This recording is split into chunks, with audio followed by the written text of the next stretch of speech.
হ্যাঁ হ্যাঁ, শান্তভাবে এমনি টানেন, তাহলে ঠিক আছে।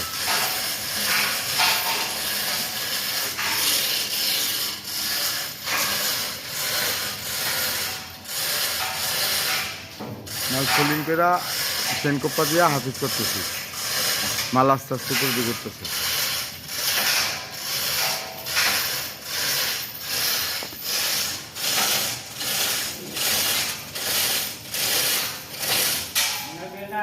নিচে নামাইলে না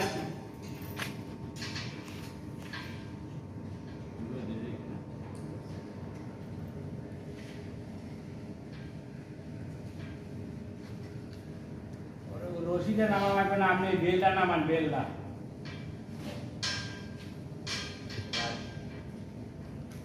নাহলে বেলটা অটকে উপরে এই পাশে উপরে ইয়া ওখানে খালাই ধরে ওটা খুললেন উপরে ডালান, উপরে ডালান, উপরে